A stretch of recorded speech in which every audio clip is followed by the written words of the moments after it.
Hey, what's up, everybody? Hope everybody's having a good Monday. Gonna do a little Ironhide art today.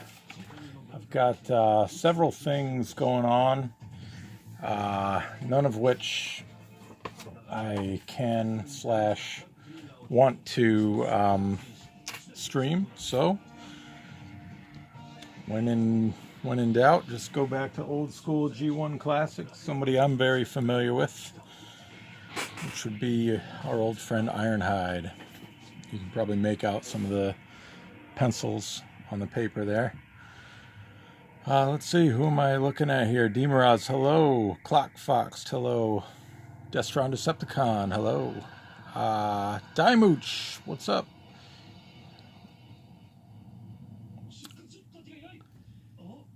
I'm seeing a new name in here too. All right, so I'm just going to get right down to business here. I've got Ironhide kind of as Ironhide, would be, just ready to throw down with whoever it is that's right in front of him. So he's doing the old threatening point with the finger.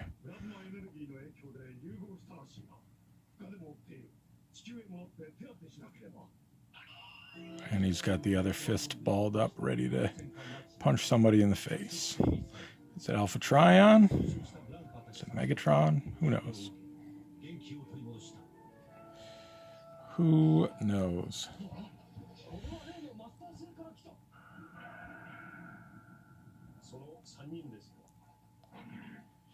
The Earthrise figure. I have the Siege figure. I don't know if I'm going to get the Earthrise figure, but I'm excited that it exists. I feel like the Transformer world needs more decent Ironhide figures.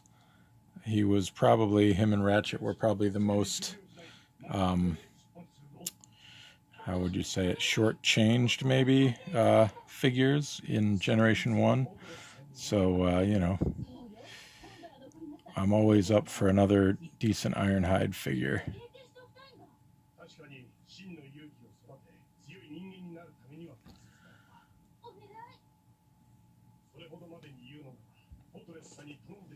Hey, manga collector.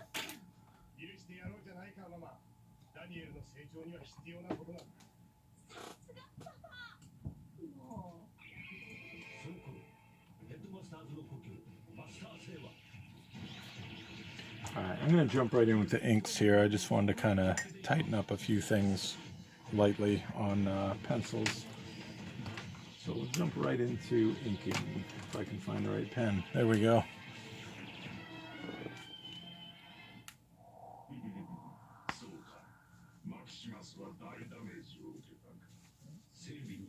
I think I saw some kind of statistic on Ironhide. It might have been in Chris McFeely's Basics, although don't quote me on that, I can't remember.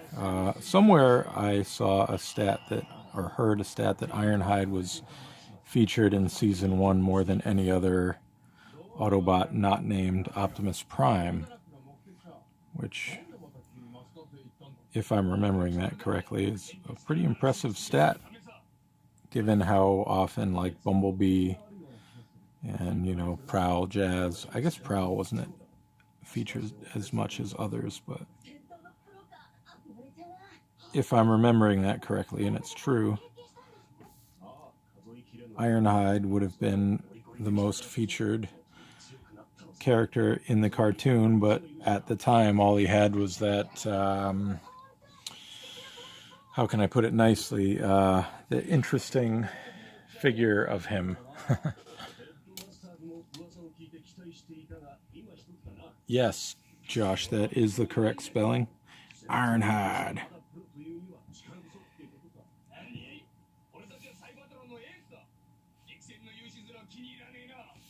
There was one awkward thing about the Netflix show was Ironhide finally got a speaking line in the show, and He just had kind of a regular non-Southern voice, which sounded a little odd.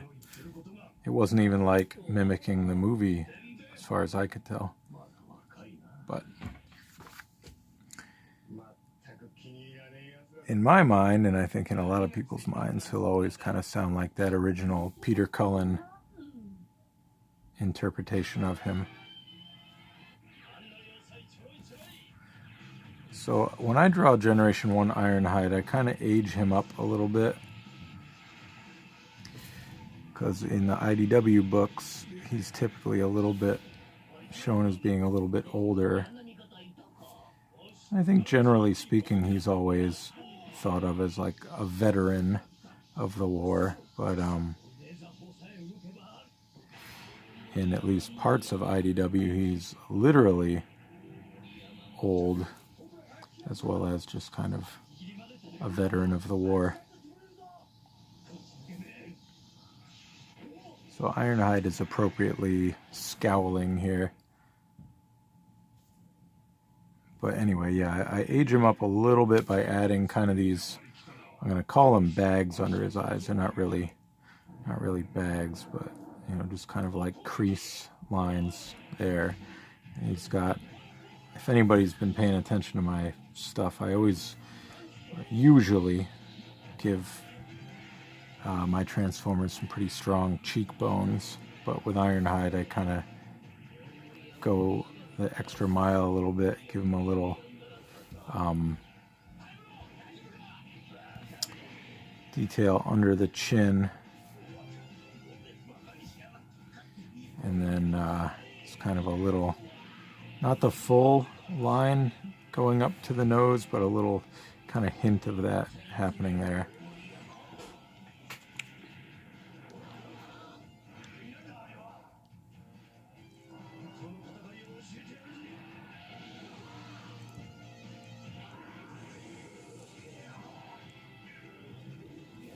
I think, was it the Dreamwave comics?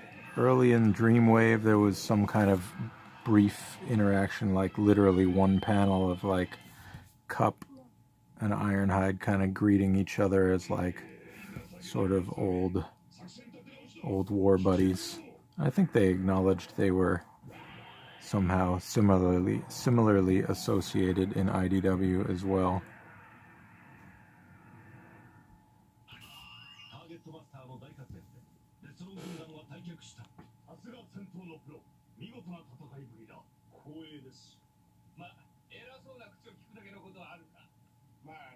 How old would they be? I mean,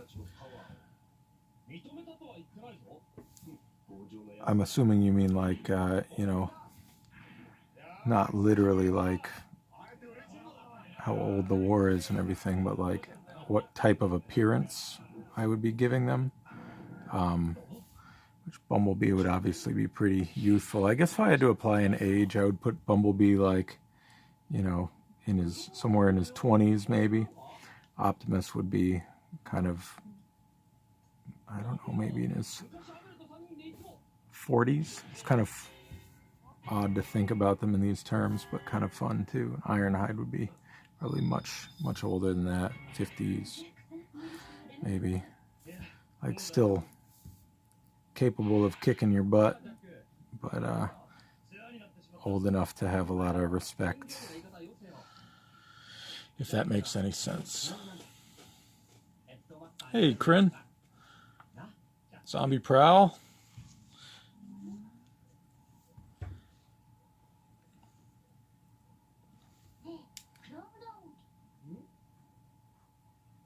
You know what I have been meaning to watch is Cyberverse. A lot of people speak really positively about it, and I was just actually talking with my my little guy today. We were watching Beast Wars, and Cheetor clearly is the you know, kind of youth character in Beast Wars, but I kind of like, I haven't seen a lot of it, but I understand that in Cyberverse you've got Cheetor in there, or sorry, as they seem to call him, Cheater, in Cyberverse hanging out with Hot Rod and Bumblebee, which I think is kind of cool.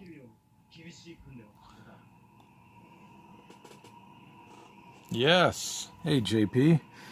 Yeah, I mean, I've watched, it was years ago at this point, but I watched maybe the first half dozen episodes before, but my memory of it is pretty vague, I guess.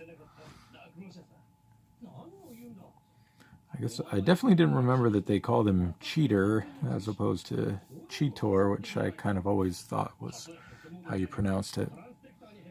But yeah, it's a good sign because my son is asking to watch it, so that bodes well for me being able to watch it.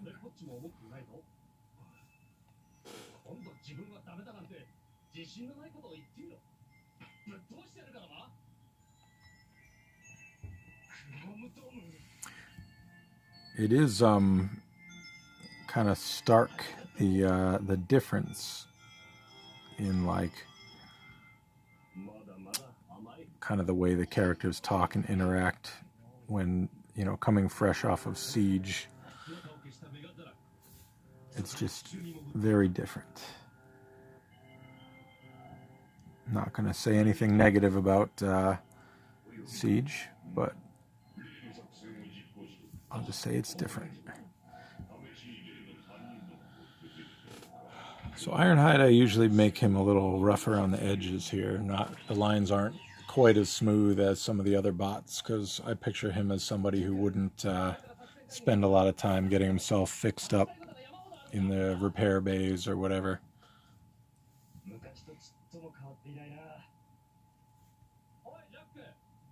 And, you know, he was even written as such, as having that sort of attitude in some of the original show. Alright, so he's sufficiently pissed off right there. Move down to the to his hands.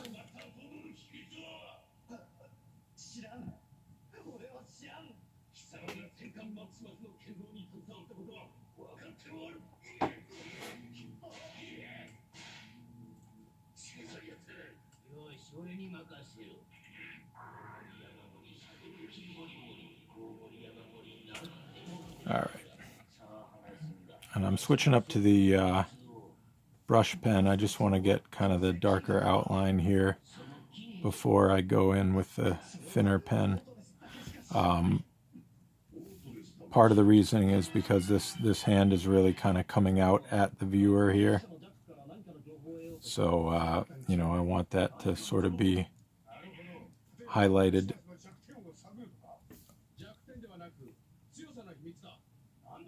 So you use that thicker line, and that kind of calls it out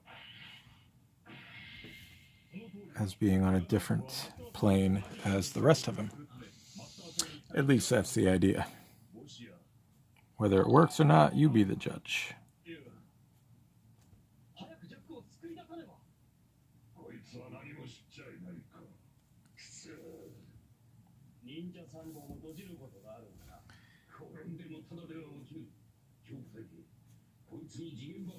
Kind of give a little bend to his, I guess where his knuckles would be. Kind of the way I draw Transformer hands, they don't really have knuckles, but they have this kind of raised ridge above the, like where their knuckles would be, above their digits.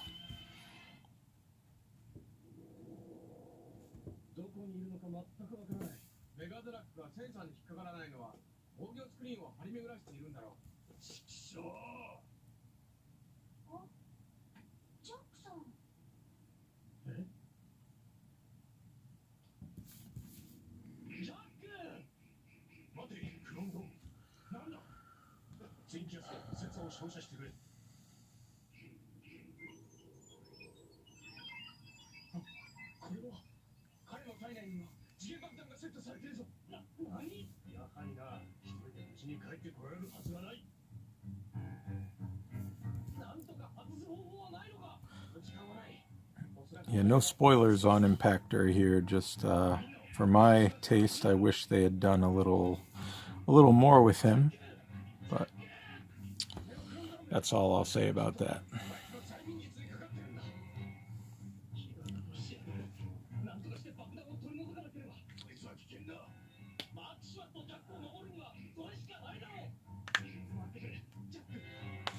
I kind of feel like,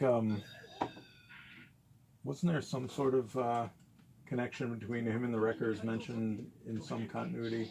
I might be making that up, but for some reason, I feel like I had heard that.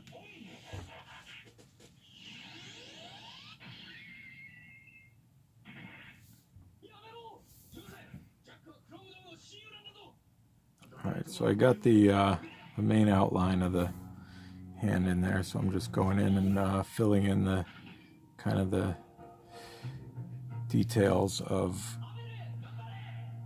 each finger and joint and all that action.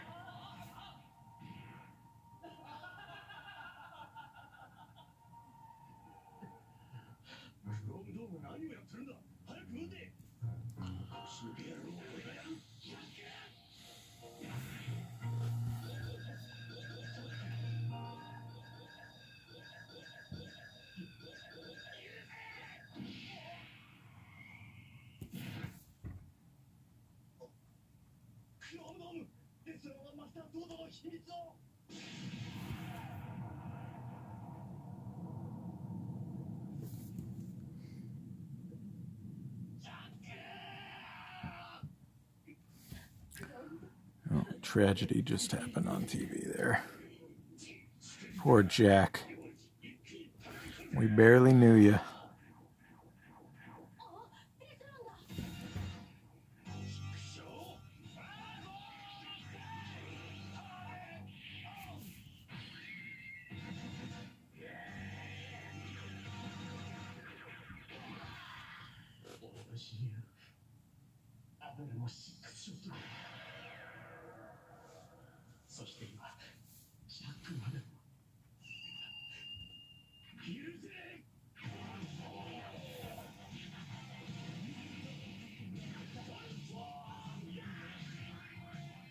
So, has anybody on the chat seen or read anything about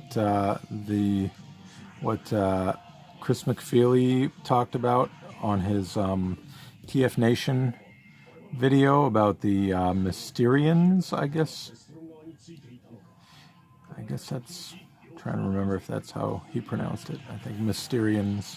I want to say Mysterions, but that was supposedly the planet they came from. Anyway, interesting revelations about some origins of some of the original mini-bots.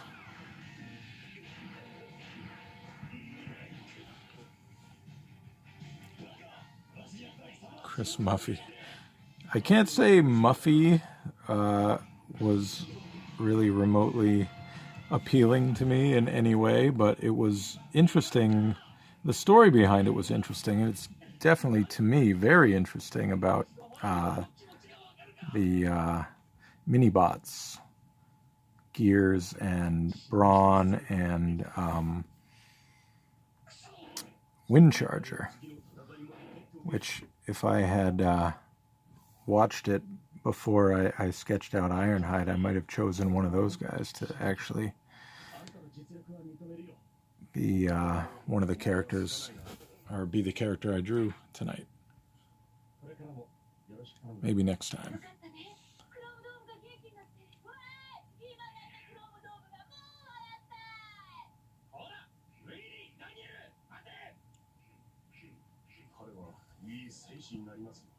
It's interesting to me how information like that can still be, newly revealed in 2020.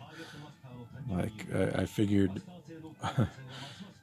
somebody's tracked down all the information by now, but apparently not.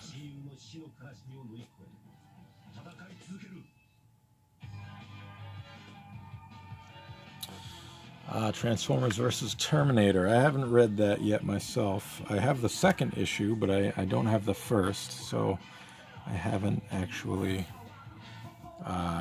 read that. I'm going to throw some pencil down on this other fist before I ink it in. My blue sketch is extremely rough. I don't know if you can actually make out any of it, but I just want to kind of place some of the knuckles and everything.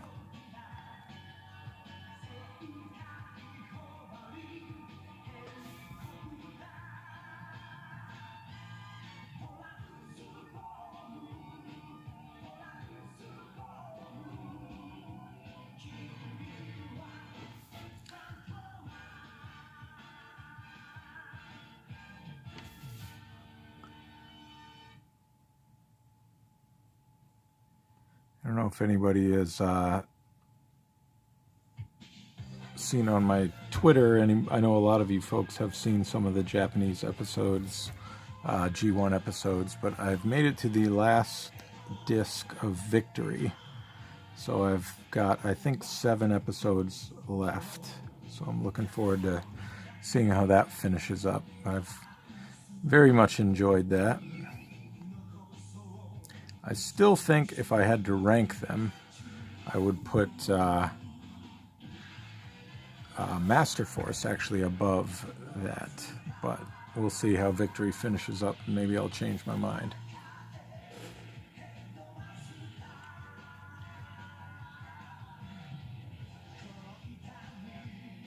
Huh. Drinking games to IDW Comics. I feel like that could be a convention experience if we ever start doing those again.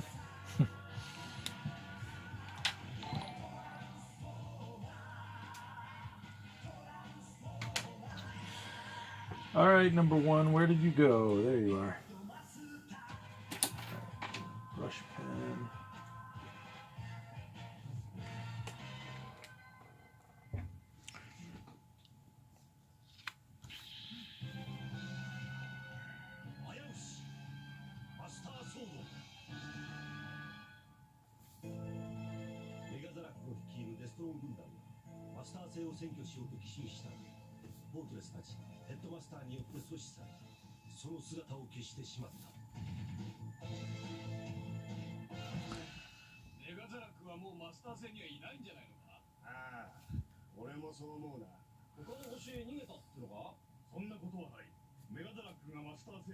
I'm going to put the bottom of that fist all in shadow, basically.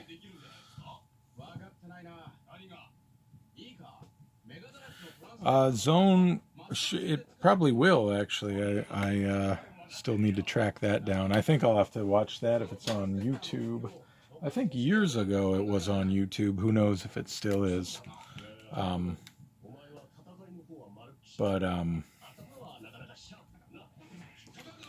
Yeah, I do still have to watch Zone.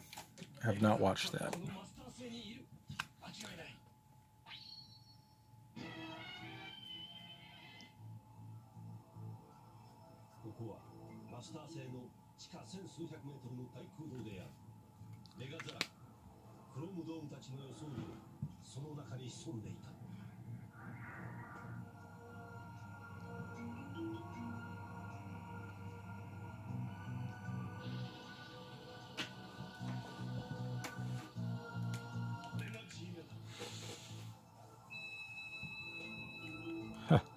No worries.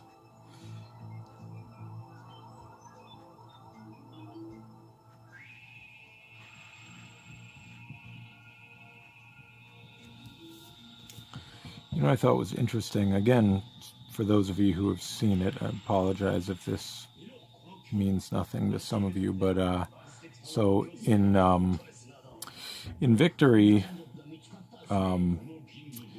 because of things that happen that I guess I won't talk about in case anybody doesn't want it to be spoiled, but Perceptor, Wheeljack, and Minerva all show up late in the series to, you know, do the type of things that those characters do. But they're never, at least so far, mentioned by name. And Wheeljack hasn't had a line. Minerva, it took 3 episodes for her to get a line. And he doesn't acknowledge God Jinrei at all, which is odd because, you know, they both sort of became Autobots together in Master Force. Anyway, it's very cool to see those characters show up, and I kind of knew they were coming because of a still that I had seen. But it's also very odd that they don't, they kind of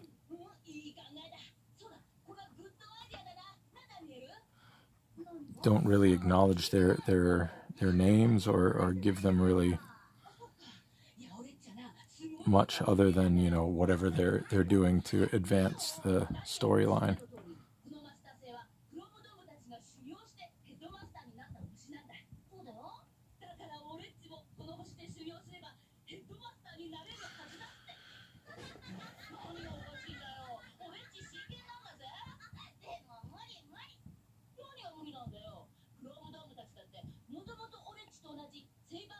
Yeah, maybe it was just kind of like, maybe they were originally written as sort of generic characters, and or the writers snuck them in or whatever.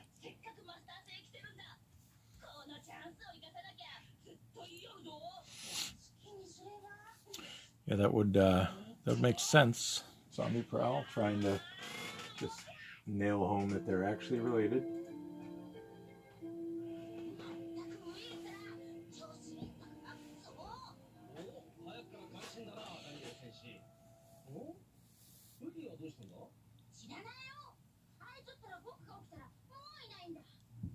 Huh. All right, so we got the head and the hands down there. I think we're ready to do the rest of them.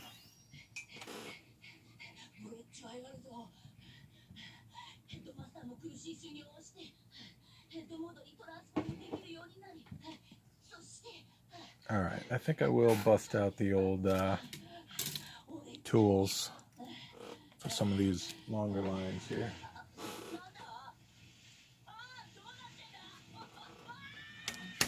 I don't want to do like straight lines. I want to have a little bit of a curve to them. I'm going to scuff them up fairly significantly too.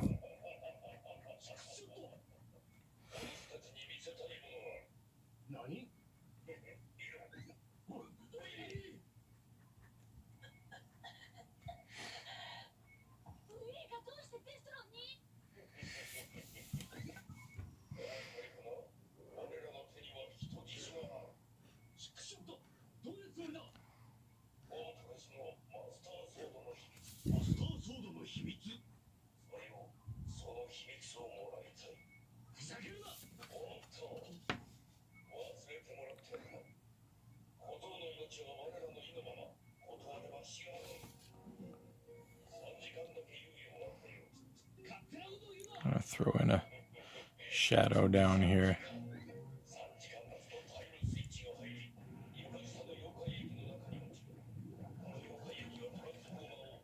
Fill that in with black.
Just occurred to me, Ironhide is probably not the most exciting character to, if I offer him up for colors, once I'm done with it.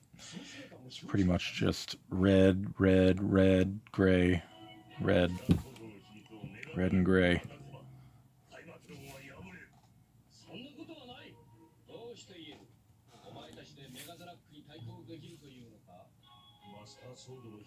Oh, nice.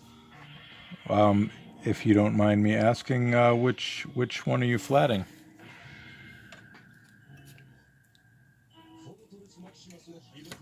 Thank you, Tierra Prime.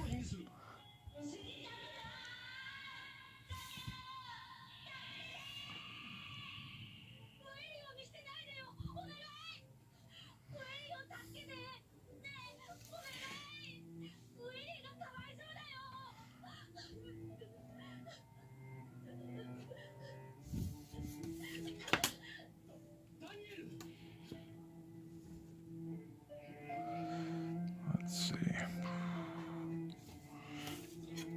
I'm going to throw in some... my light source is coming from the top left here, so a lot of this down here, some of the side is going to be blacked out significantly.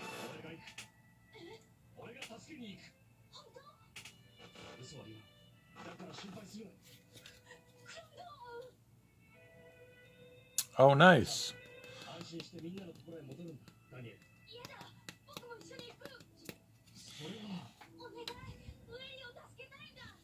I look forward to seeing that.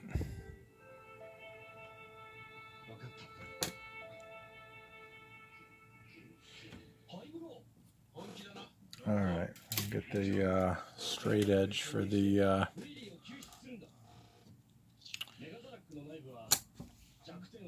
long lines across here. Hey, DEVN, hello.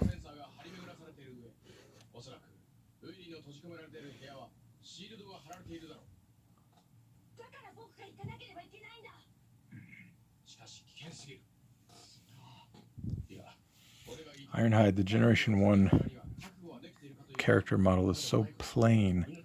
I was kind of tempted to add some stuff to it, but I'm just kind of keeping it pure.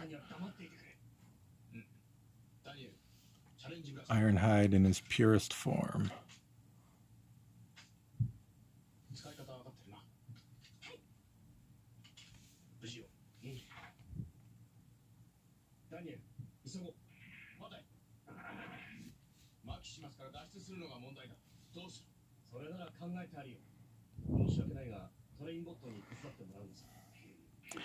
Maybe I should have done the toy model instead, and that would have been fun.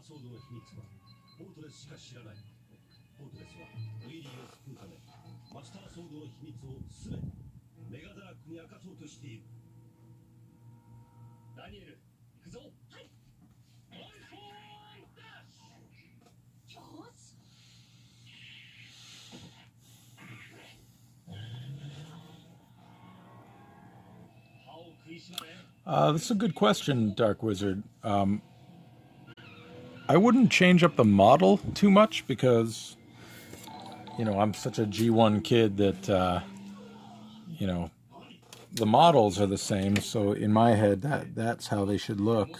However, yeah, I would like scuff Ironhide up a bit more than I would Ratchet. Ironhide would definitely, as you know, I'm trying to do here a bit, just kind of giving him a little battle damage, whereas Ratchet would be pretty clean. Not like 100%, but you know, a lot cleaner than Ironhide.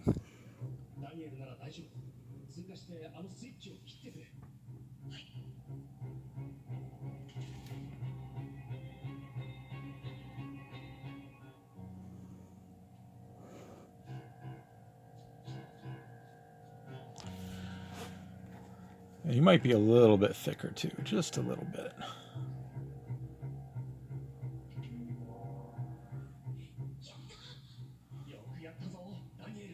Hey, thank you very much,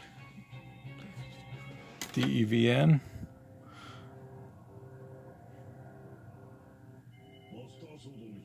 And Clockfoxed.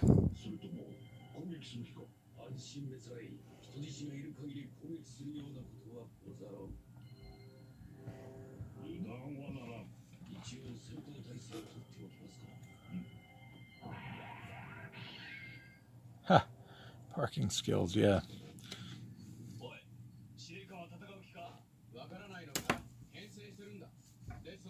Are you you're working on a picture of one or both of them, Dark Wizard?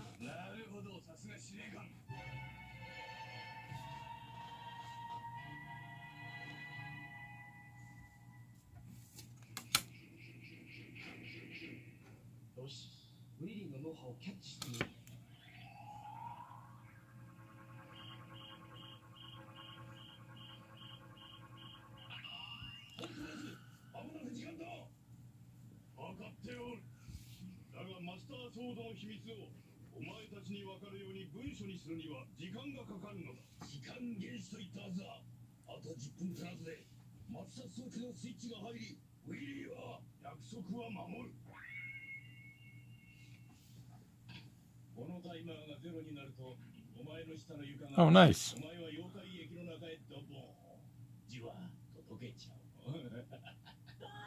Sounds cool.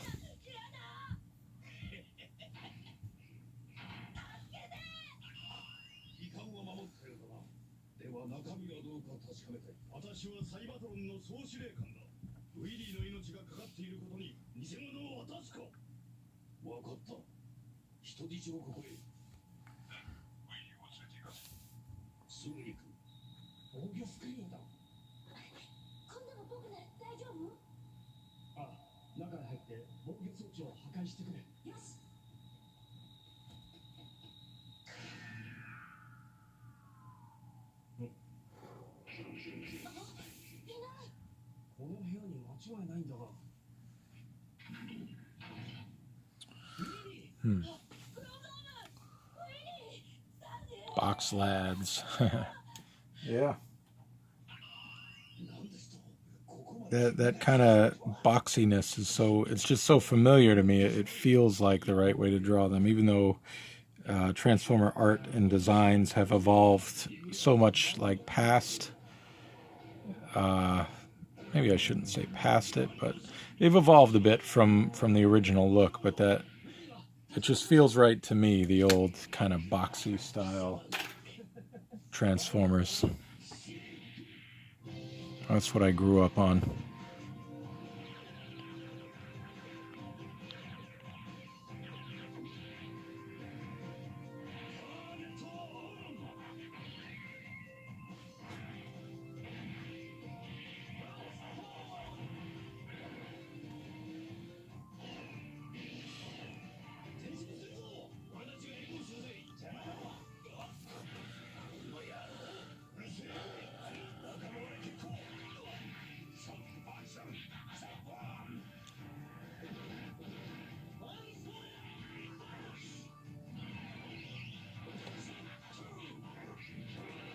Reviewed by mods. Well, I don't have any mods, so I don't know what's up with that.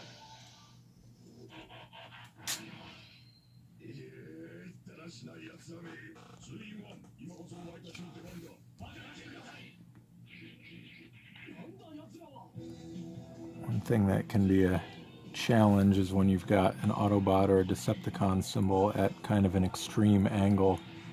Kind of takes some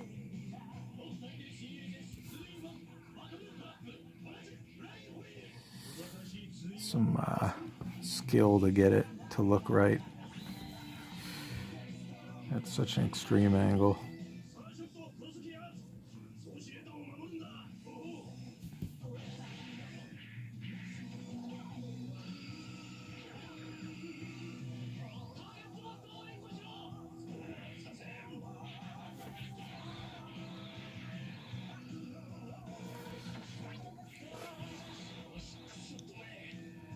pretty sweet music going on here.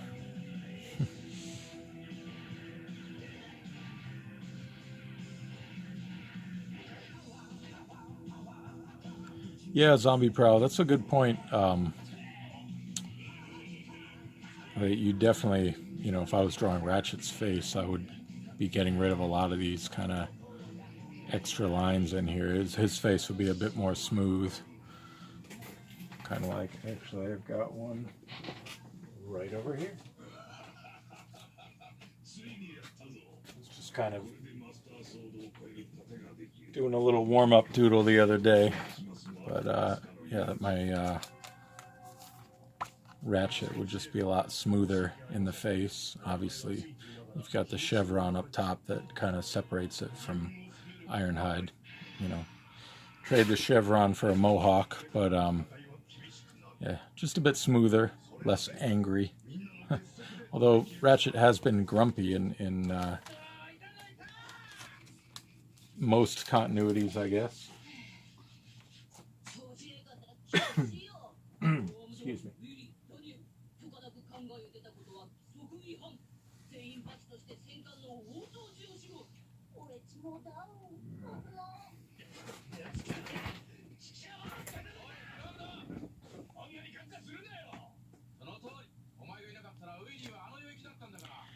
Ratchet is quite a popular character. There's some characters, until I really got into the fandom, I hadn't realized were so popular. Ratchet, Perceptor. As a kid, I was like, just your very stereotypical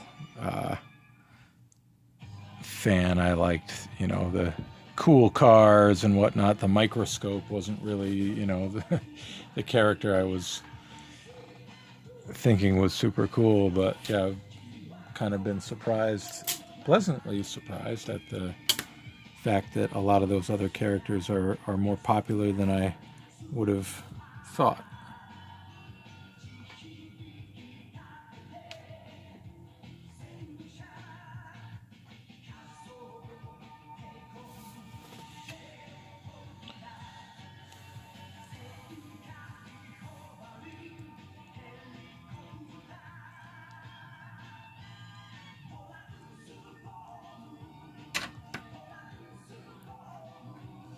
Yeah, the further we get away from IDW 1, I feel like the more I appreciate the appreciation. If that sounds silly, but now that it's all done and over finished, maybe you would say, it's really nice to see when people still recall it and appreciate it.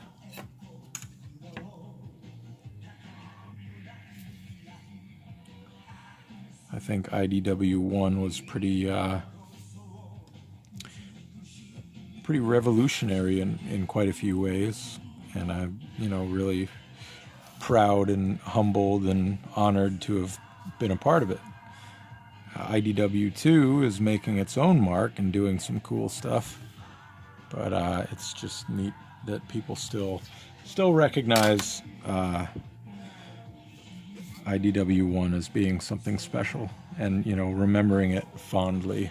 Hopefully it'll kind of stay that way, and in the fandom people will always have a soft spot for IDW 1. Maybe going down with things like animated as something that people always remember,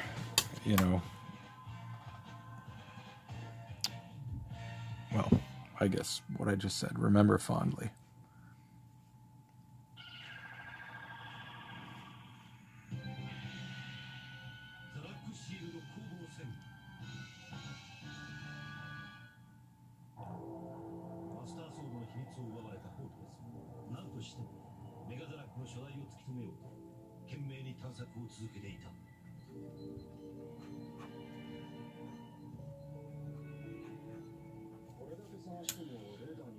Ironhide's got those big, bulky knees. I like his character model.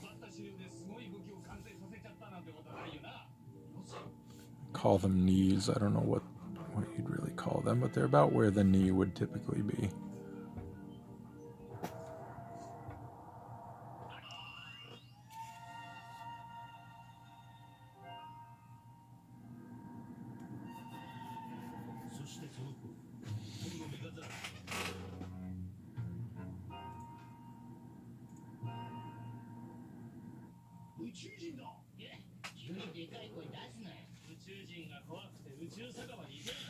I guess I should do the rest of his yes, built like a linebacker. That's pretty accurate for how I like to draw him. He's thick with 2 C's.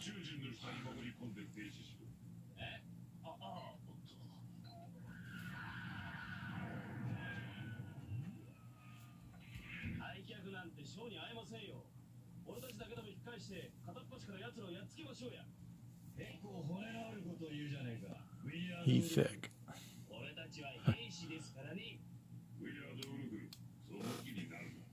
He's almost got like a football helmet.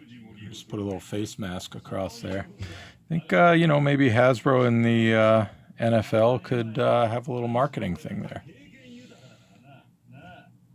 Which probably wouldn't be so great. But just going for humor there. You know, you're a funny person when you have to explain when you're going for humor.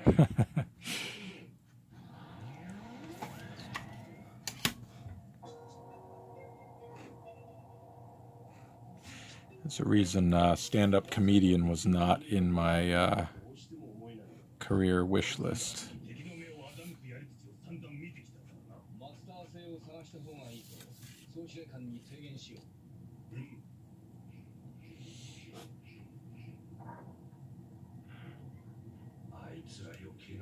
Oh, right, yeah, Fox Sports has the little robo guy there.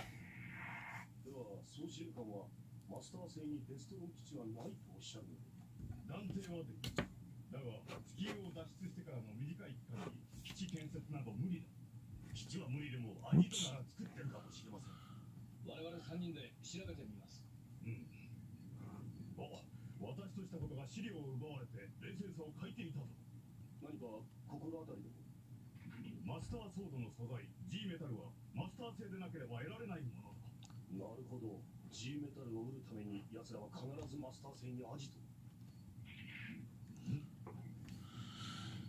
All right, that's good enough there.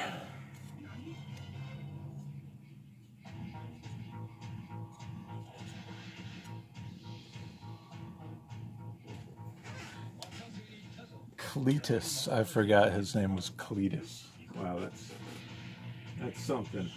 It would be nice to see their little Fox football robot do his like posing and whatever, and just have Ironhide walk out and punch him in the jaw and knock him out.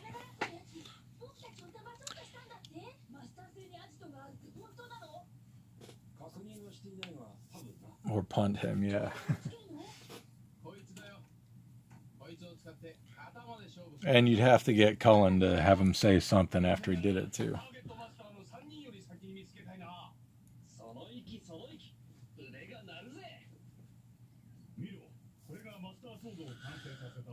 Black Arachnia auction. Yeah, she's doing good. That's going to end in about 20 minutes.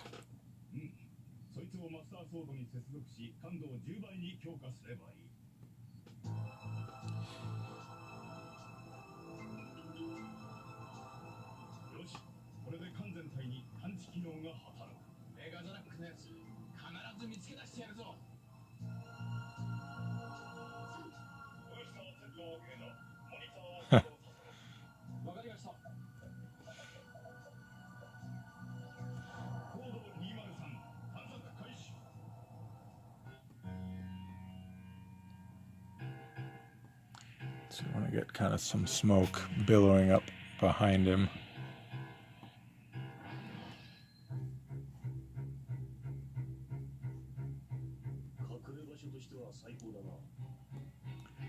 Do the old, the kind of easy background is a like plume of smoke with some kind of debris or embers kind of like floating down.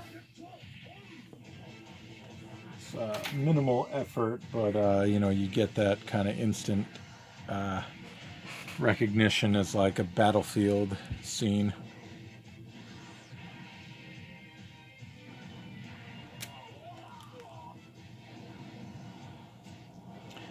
D&D, nice.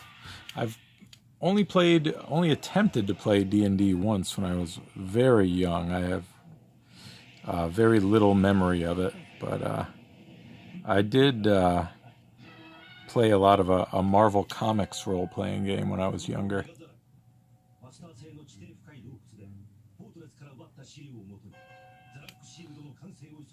So I appreciate the RPGs.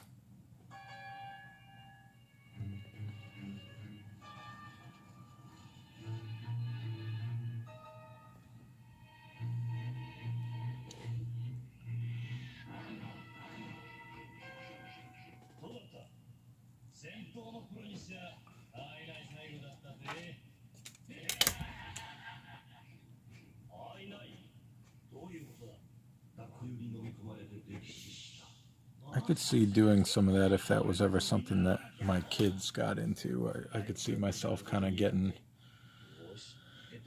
back into it a bit, or into it in the first place, I guess.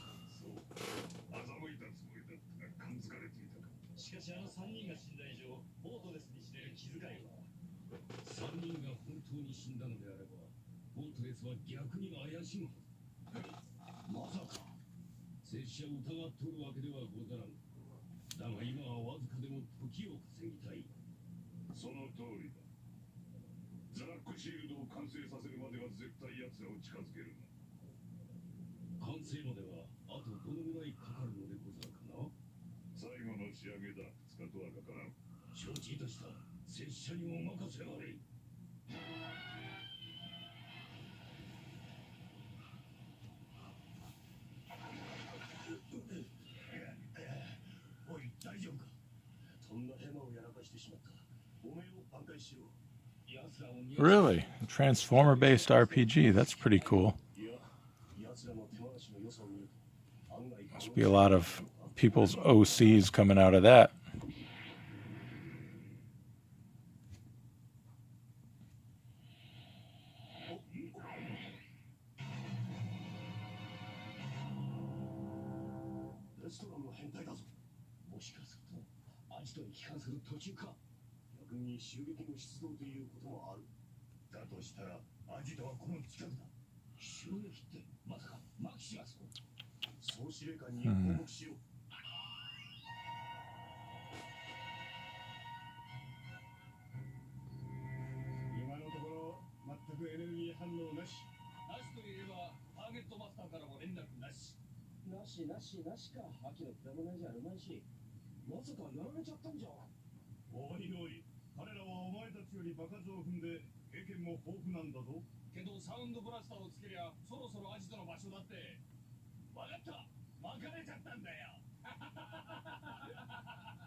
I gotta stop messing with that.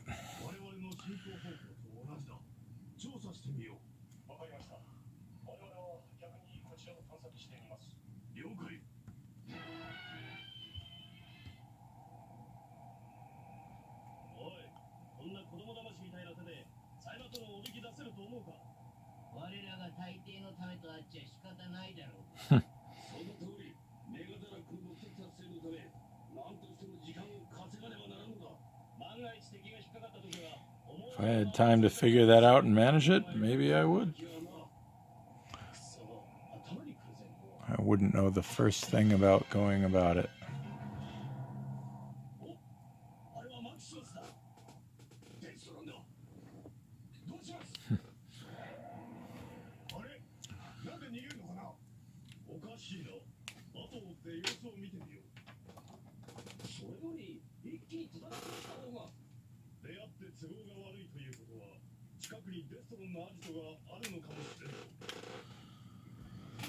Alright, so I'm going to give him a little crack in his helmet there. I don't want it to be a full, why am I blanking? Physitron, like, hole in his head, but definitely got some battle damage there. I'm going to kind of wreck him up pretty good here.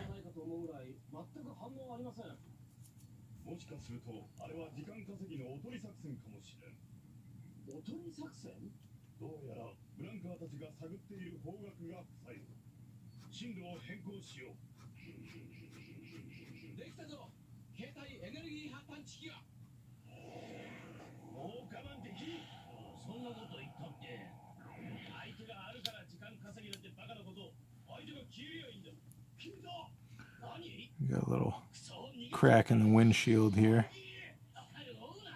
Parking incident mentioned earlier.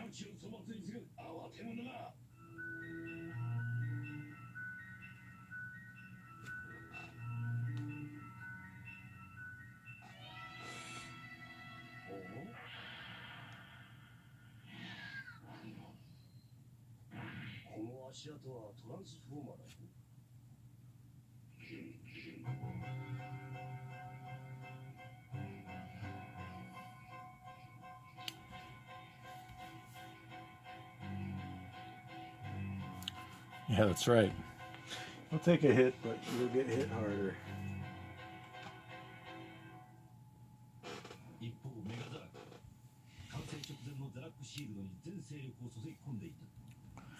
Alright, I want to do anything else before I get rid of these pencils? I don't think so. There's not much pencil to get rid of, but I just want to delete any that remains on the page. Smudging pencils are one of my, like, pet peeves, I guess.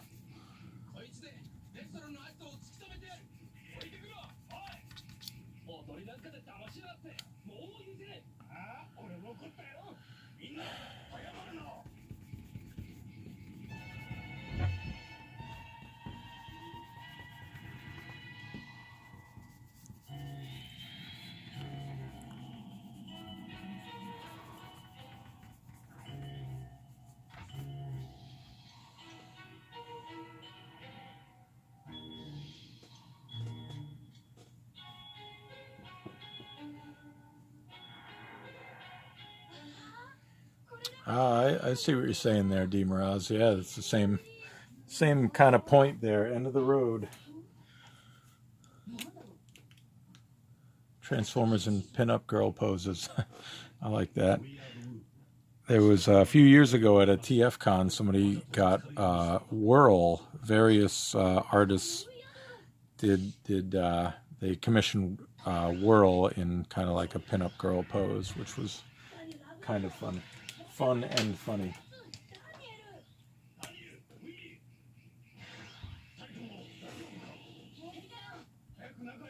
All right, so I'm going to add some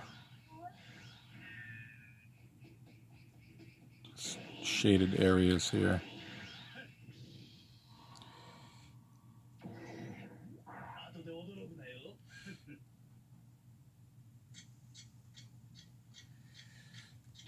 Let's see, how do I think I want to put this whole leg in shadow. I might do a little kind of one of these little shiny bits here. And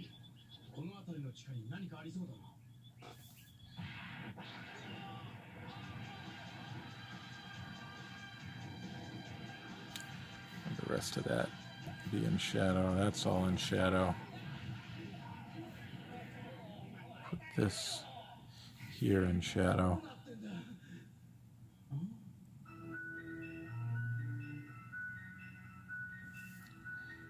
Right there.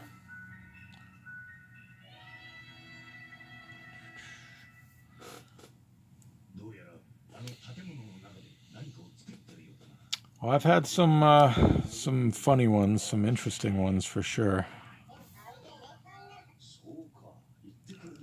A lot of them that I drew at the conventions, I don't have like a scan of, and I kind of forget about them after a while, some of them. But yeah, there's definitely been some interesting requests.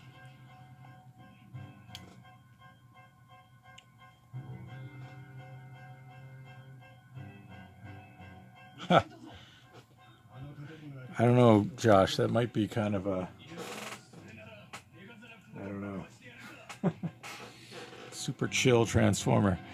Just whenever they go back to the base, there's just this guy hanging out, doesn't really do anything, just kind of hangs out and says, just as the calming voice of the Autobots. I think that show might get canceled pretty quick. Might be shorter than the typical 3-season Transformer thing.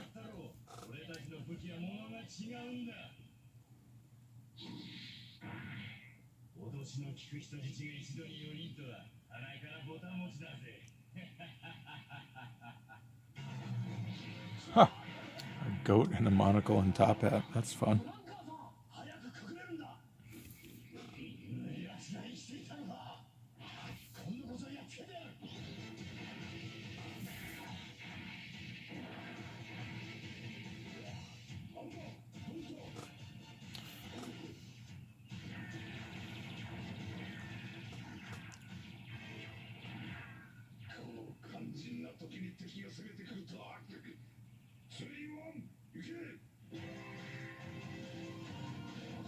Huh. My wife wants a goat. I'm like, I feel like we got too many animals already around here. Who knows? Maybe someday.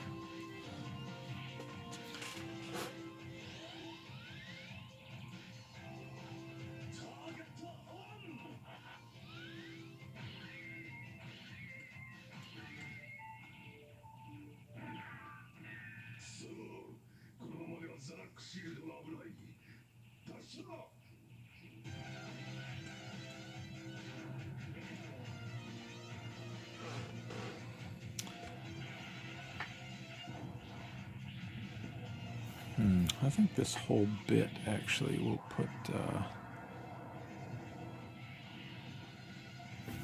I'll darken this whole thing here. Here too. Maybe even this.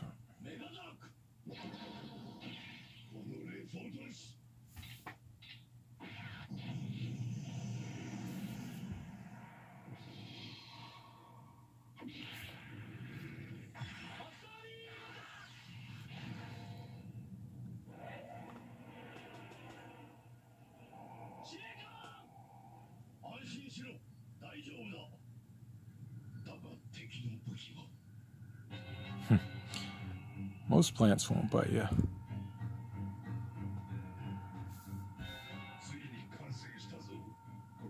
Any plants that wind up at my place have to be very low maintenance plants.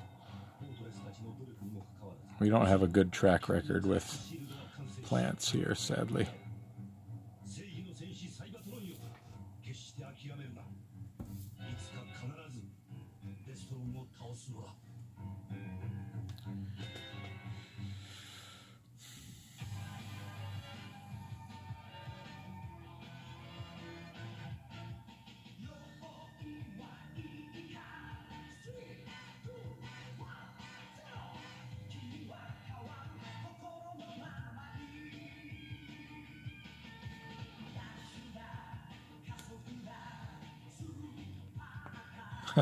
Smooth jazz. Well, I mean,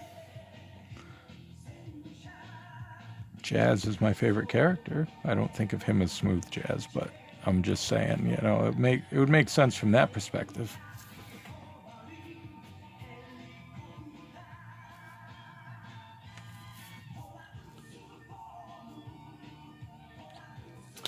All right, I'm gonna bust out the old Copic and just kind of hit some of these large dark areas here.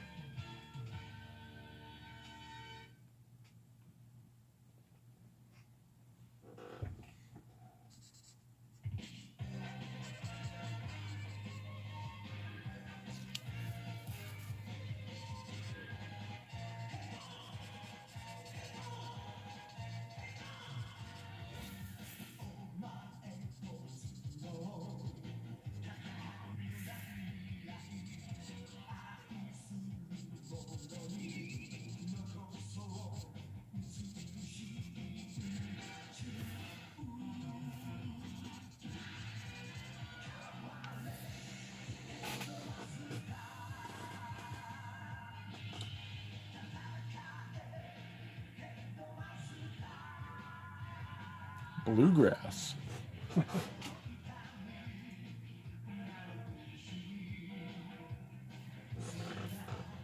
That'd be different. Let me know when they record the show. I'll you know, make myself available to do my first voice acting work.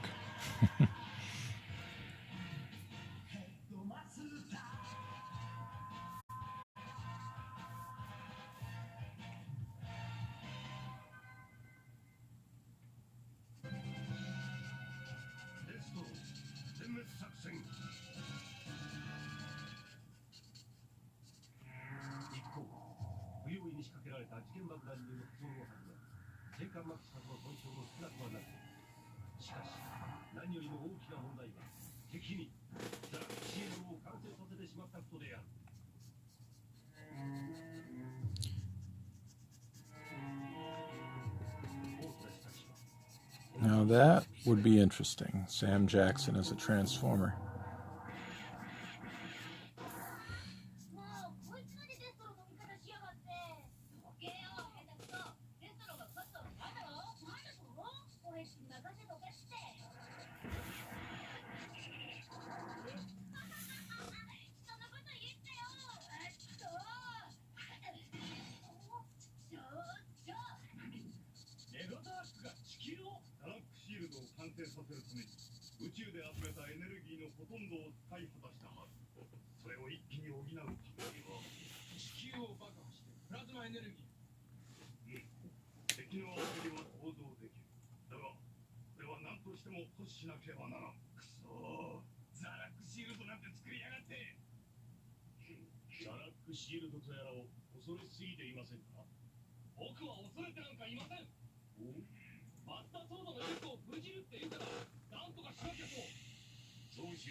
A lot of fun possibilities there.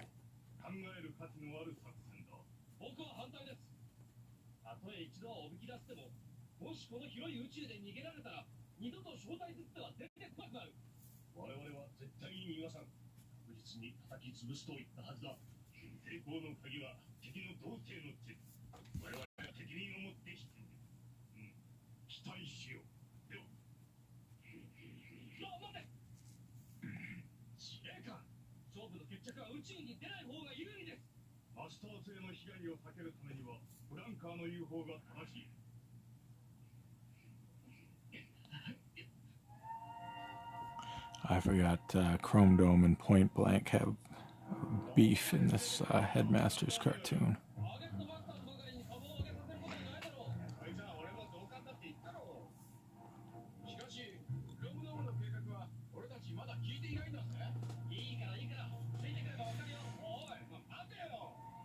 Yeah, the thing about the simple head sculpts is you got to get them right, or you can tell. You know, like some of the more complex things, like if you're drawing a Bayverse bot or something, you know, if you screw up a few details, nobody will ever notice because there's so much going on there. But with Ironhide or some of the more simple designs, you can tell if you didn't do something right. It's pretty glaring.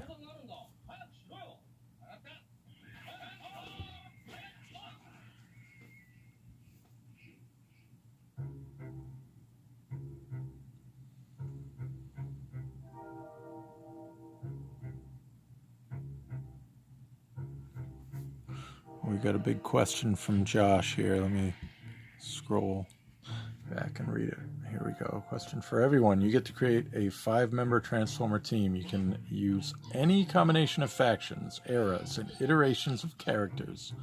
Only catch is you cannot use your number 1 from any of these factions, iterations, or eras. What is your team of 5? That's a good question.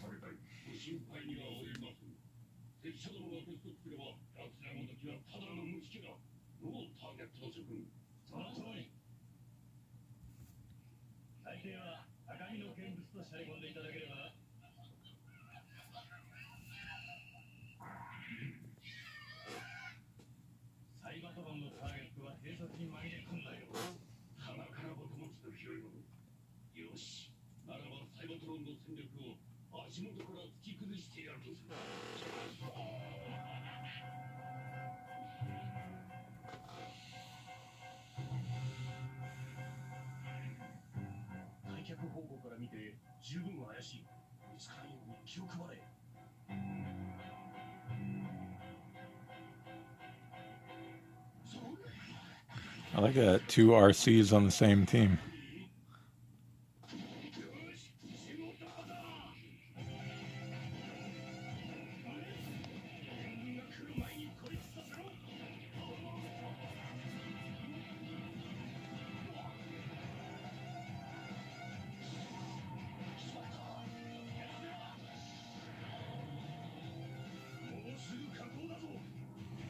I think I need to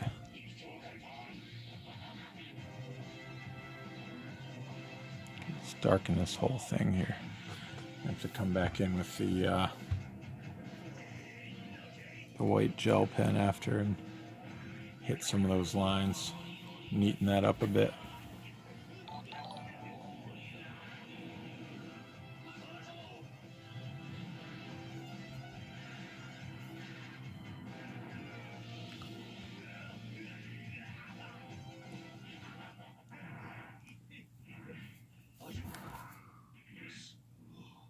Let me think. Who would I choose for that? I couldn't choose Jazz, clearly. I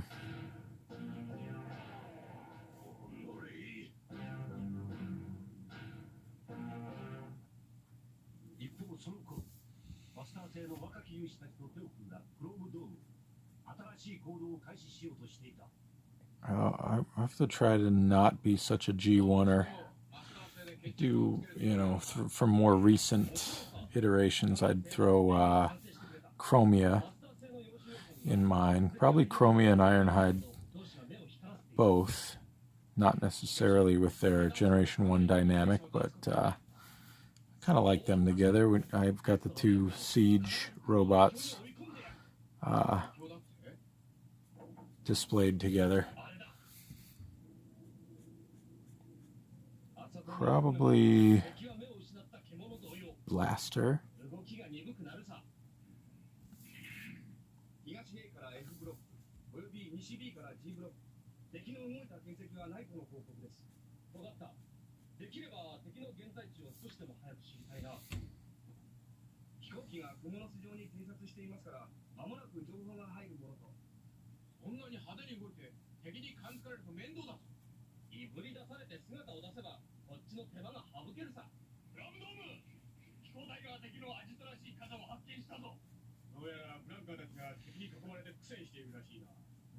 Maybe I'd throw Jinray in there just to change it up a little bit from Optimus.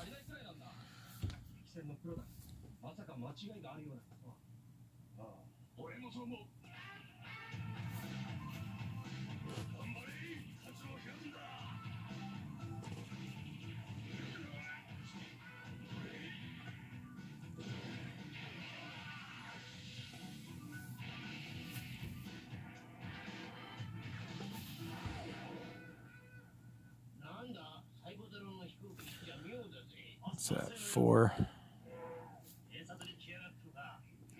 How can I round that out? Maybe for the Medbot, maybe I'll keep going with the Japanese series inspiration and throw Minerva in there.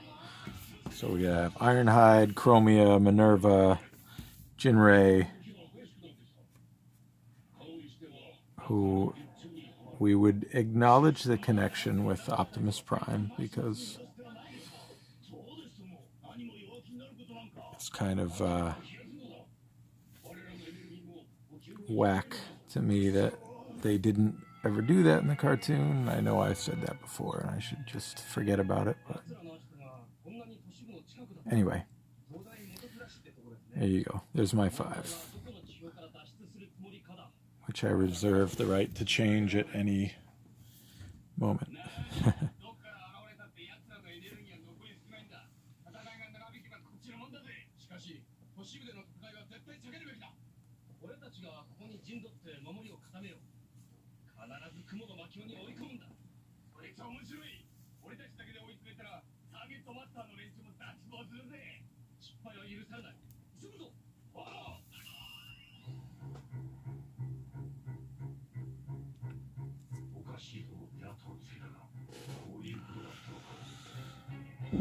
I like that Siege did introduce us to a sound blaster that just wasn't just like a straight up Soundwave repaint. Kind of had his own thing going on.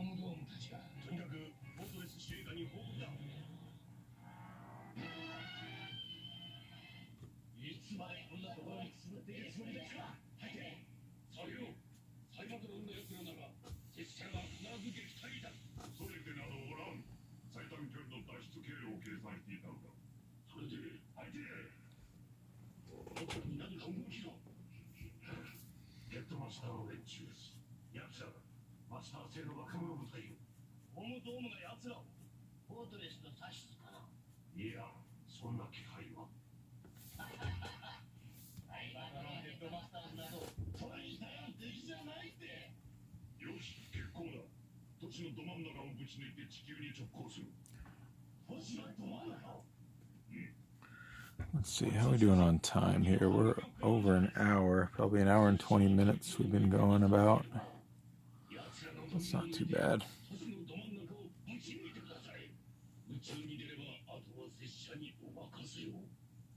First aid, that's a good one.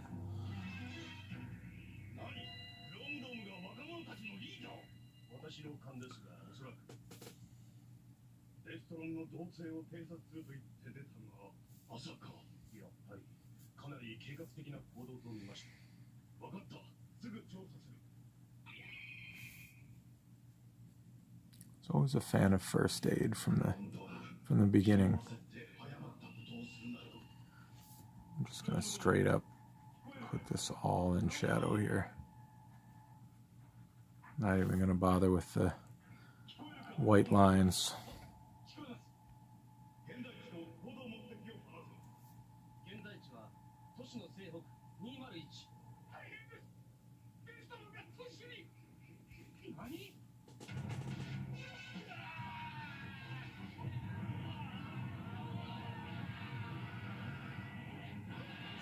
Nice.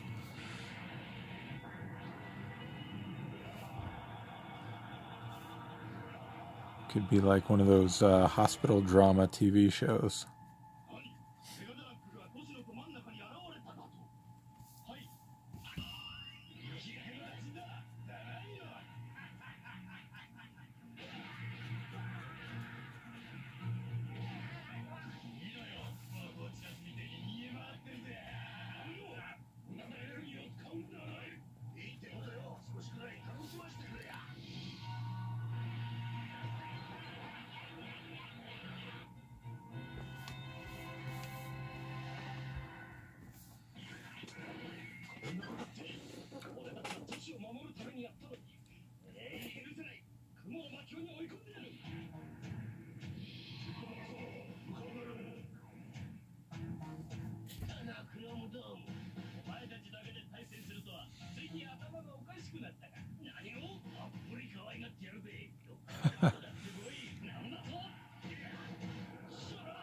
I like that a lot, Josh.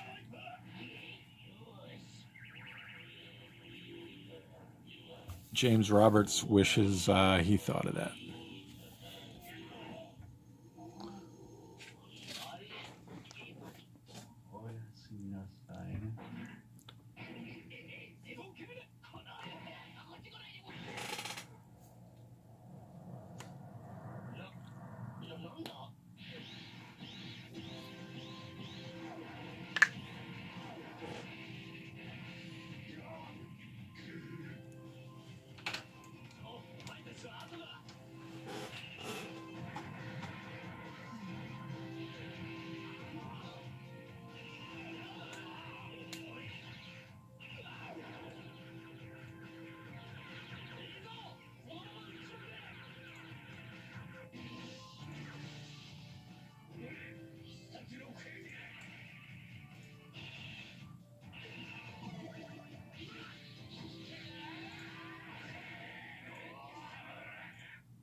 Alright, so it's time for me to add a few little details here. I'm gonna throw in like a sort of a little joint action there.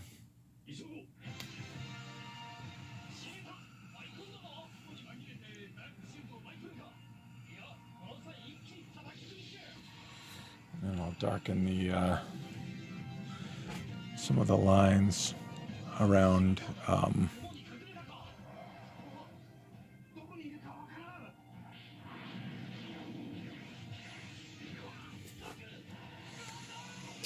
around the edge of him.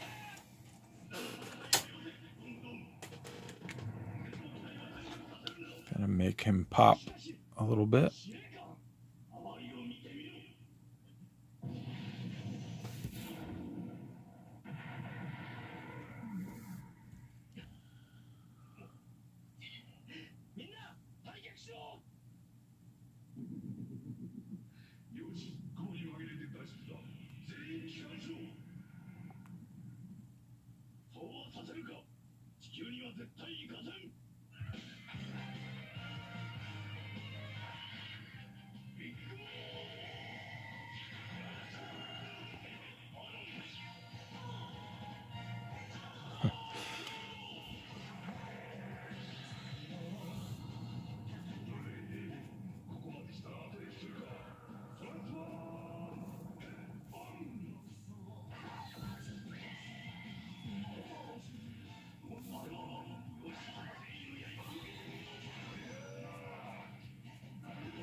I guess I'll just keep using the Kuretake.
I think a yellow card would get used quite a bit at conventions. I think that would be a good move.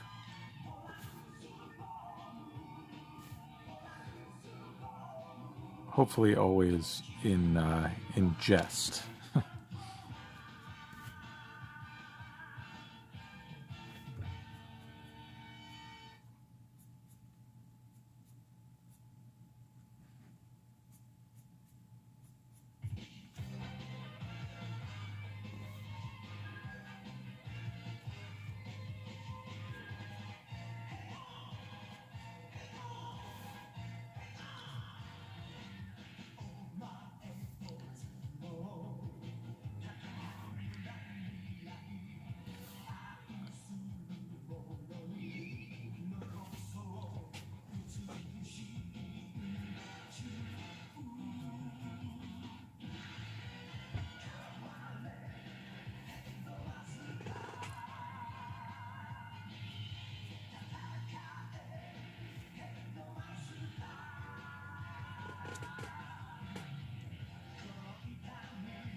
Somebody else say it. I'm not going to say it.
We should get a pun counter going, huh?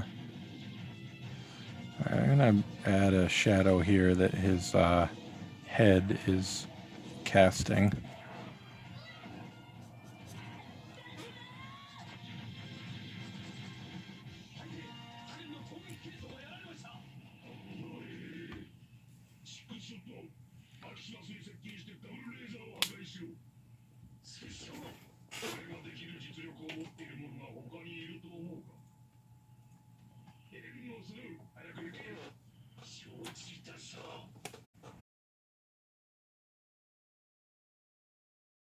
Adding some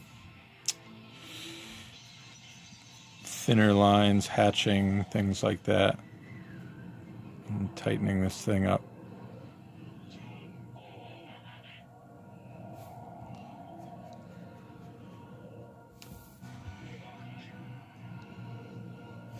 Like I said earlier, I want it to be a little bit rough, but not completely a mess.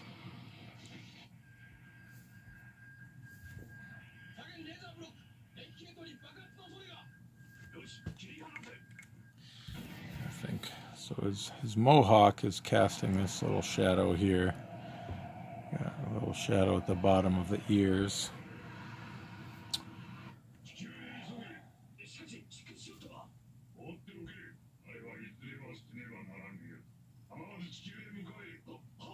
I have this leg casting a bit of a shadow here.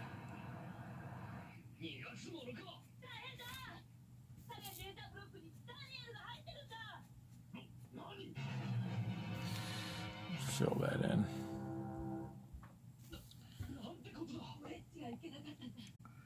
I actually want his big old van chest here to be casting a shadow.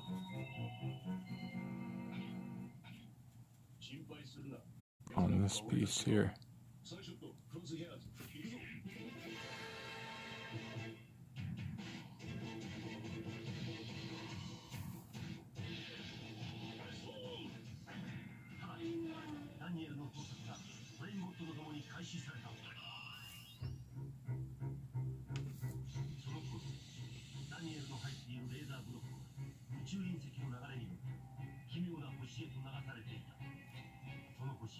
I want to actually put this whole...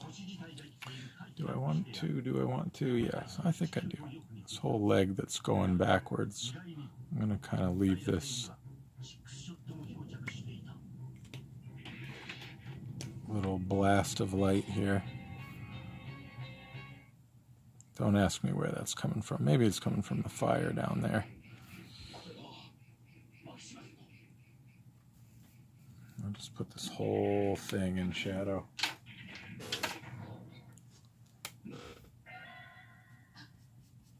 I'm just kind of playing around right now. I didn't have a definitive plan going in, so I'm just kind of winging it.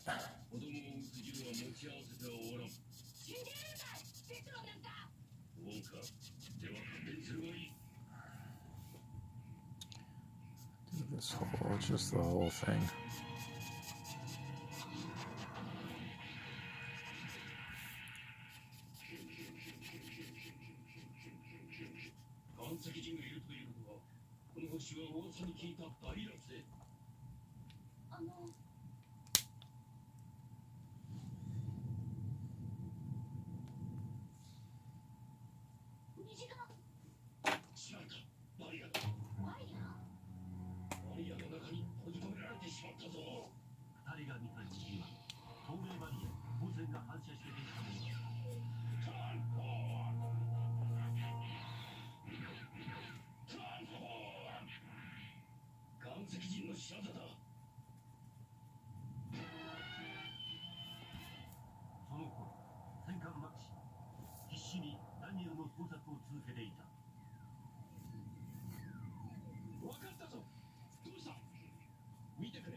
Alright, now I'm going to go in with the really thin 005 and just kind of add some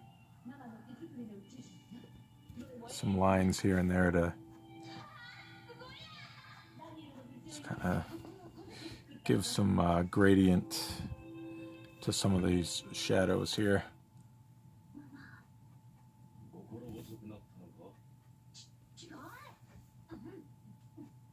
Maybe just kind of gray out some areas a bit.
Yeah, feels a little better.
'With Ironhide especially, I like to put some scuff marks on his fingers because, you know, he does a lot of punching, so I feel like he would naturally have some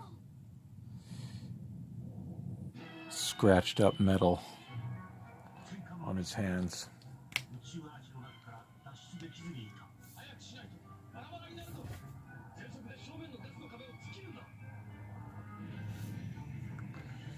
Maybe even some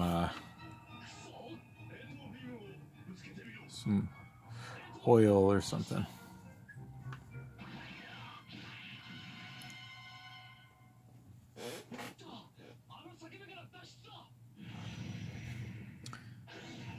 Yep. Yeah, no need to touch up. He's the anti-Sunstreaker in that sense.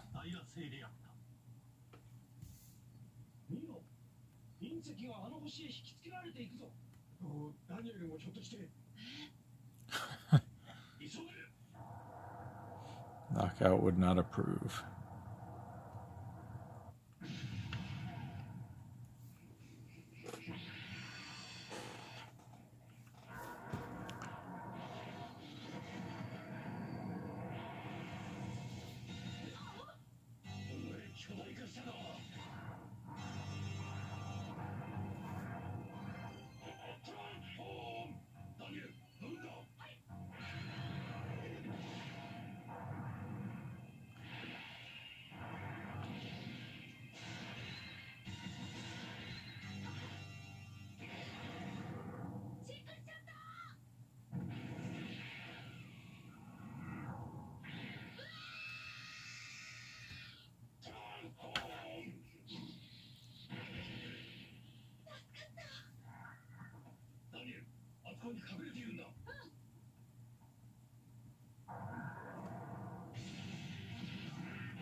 Bust out the gel pen. We'll kind of repair some of these cracks. Not repair them, but bring them back, because I kind of went over them with the black marker.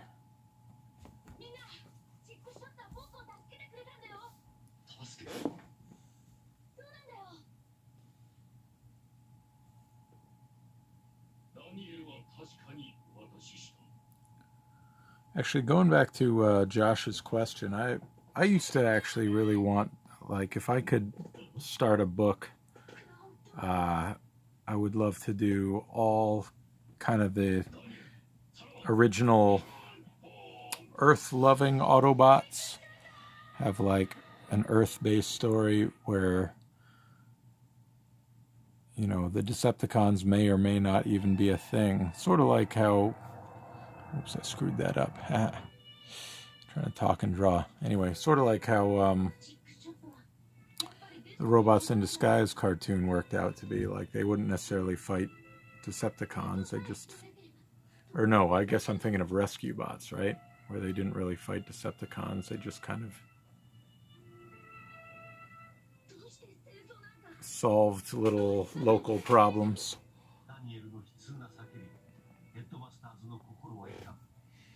Anyway, be like Jazz, Blaster, maybe Trax, Beachcomber, a lot of those original G1 characters that kind of appreciated Earth culture, or something like that. Probably Hound, yeah.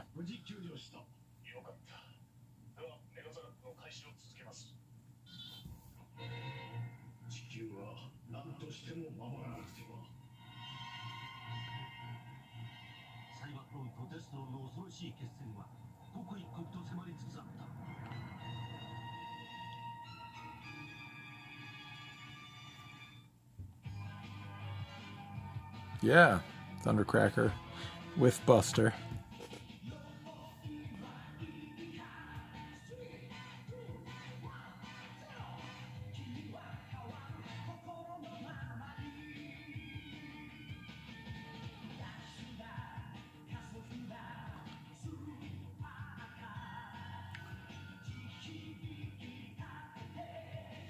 Josh boyfriend, yeah.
Hey, Mr. Munkus, if I'm saying that right.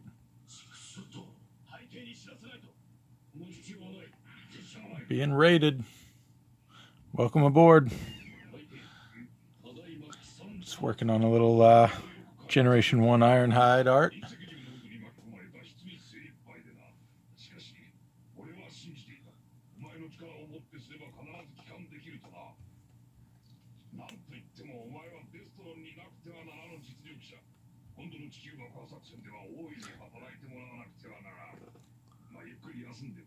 Oh, nice.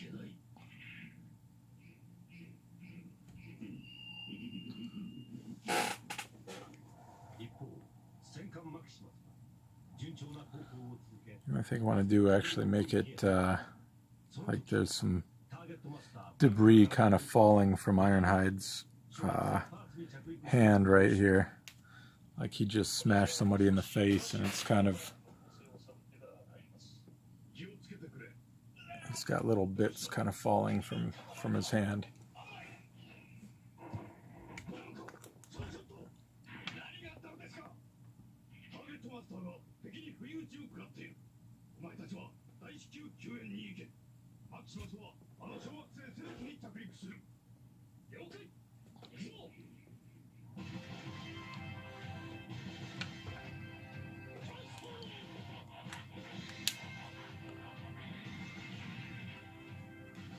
Oh yeah, Ironhide's definitely all about punching people.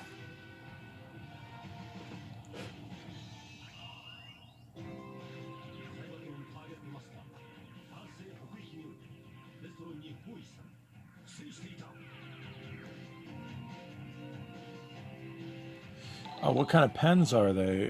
Yeah, the Micron, of course, you know, this is a Uniball, just white gel pen. Got it off of jetpens.com.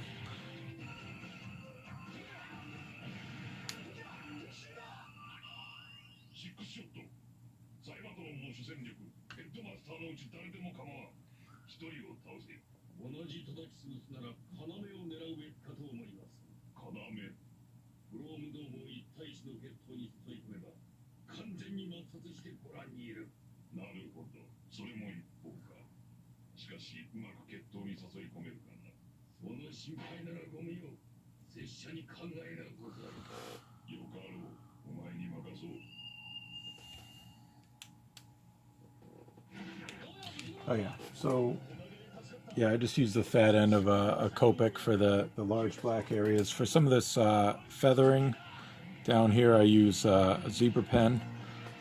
This is I think it's a medium. I can't actually read that, but yeah, pretty simple tools, nothing too fancy. Sometimes zebra pen, sometimes Kuretake brush. I like the extra fine Kuretake.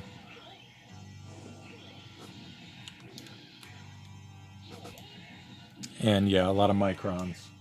Microns, straight edges, templates for the technical stuff.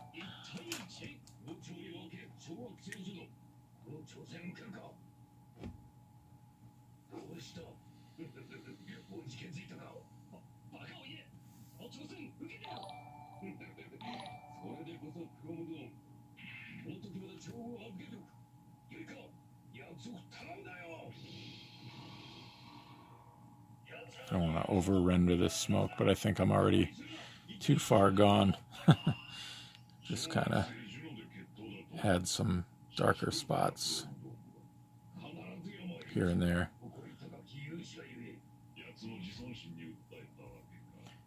Probably clean that up digitally later. That's what you get sometimes when you're just winging it. Sometimes it doesn't quite come out how you'd hope, but that's what Photoshop's for, baby.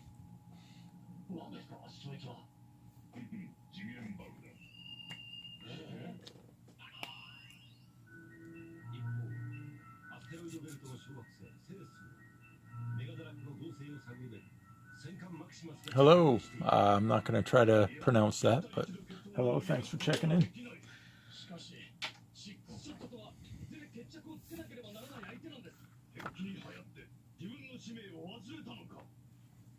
All right, I feel like I need something happening in this top corner here. Just, I don't know if I'll just do more debris or what.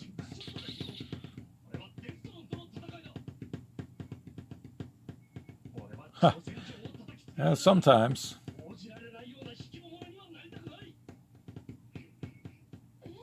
Life-changing, yeah.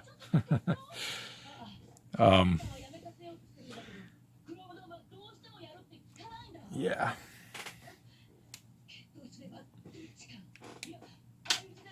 I've been trying to get used to doing my planning on Procreate on my iPad, which is definitely taking some getting used to.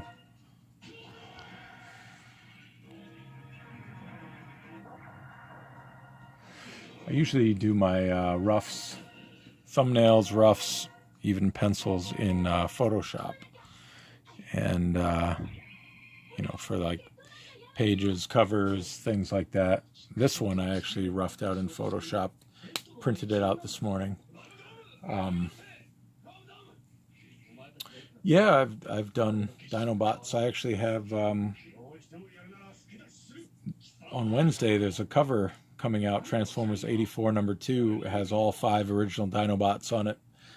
I did a Grimlock on the stream too that I thought came out pretty well. Yeah, I've definitely drawn my share of Dinobots.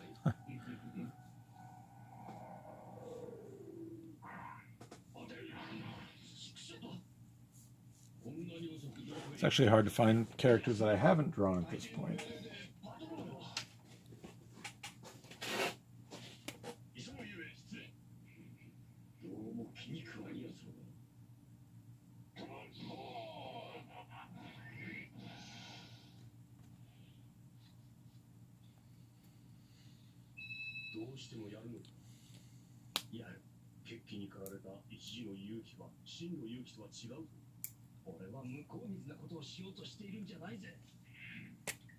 Ava Loves Purple. You mean the IDW series?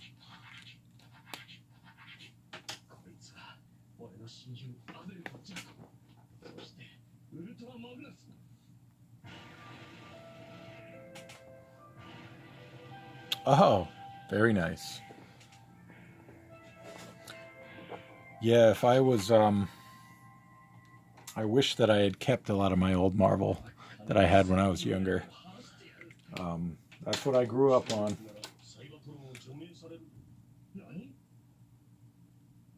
Some of those Marvel books really impacted my kind of like desire to do this sort of thing. They were very influential on me.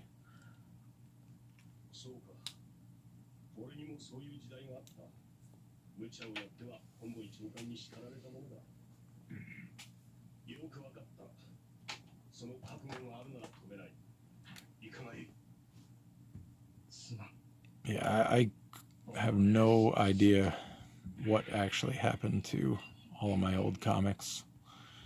They probably all wound up, I had a pretty messy room when I was a kid, so they probably all wound up just on the floor getting ruined, sadly.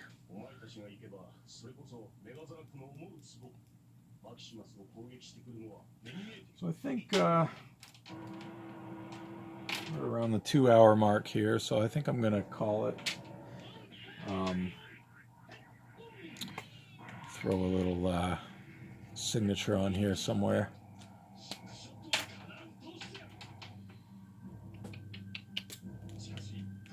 Do sort of an understated one over on the side here, over by his leg.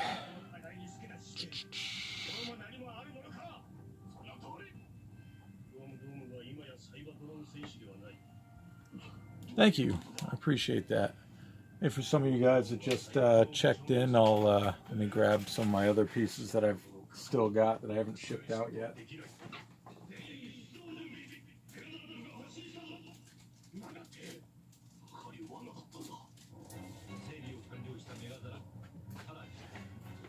I'll just share these real quick before I sign off. So I try to do these streams every Monday night, and I was working on this one last week. This is Black Arachnia. Let me get Ironhide out of the way here. I didn't actually finish this one on the stream, but I did a lot of the basic ink work, some of the background effect on there. So that was last week's stream, and then I didn't actually stream this piece, but I have it about to be sent out. This was Optimus from the IDW Comics. They use the one of the recent toy designs, so I did this one recently. But this is sort of the type of thing that I do on the stream. Just kind of pick a character, do kind of an action shot. Nothing incredibly complex in terms of layout. Just, you know, making cool character art. I try to do something that I can do in like 2 hours and, you know, have a finished piece once it's done. So, anyway, yeah, that's kind of my deal on Twitch. I spend a lot of time, not a lot of time, I do, my social media of choice is Twitter, even though Twitter can be kind of toxic. The Transformer community there is pretty cool. So I spend most of my online time there, and I'll post my art there as well. But yeah, I think Ironhide looks pretty good here. I feel pretty happy with that. I'll upload the line art to Twitter in case anybody wants to color it.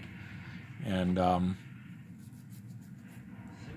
yeah, start to finish in 2 hours. A lot of times I do the sketch before I start, because I don't want to like sketch something that I'm not happy with and then waste time erasing it on the stream, resketching it. So usually the morning of this stream I will just kind of sketch it out, get the basic layout down, and then I'll do the entire inks on the stream. So yeah, I try to, the broadcast I try to keep to about 2 hours.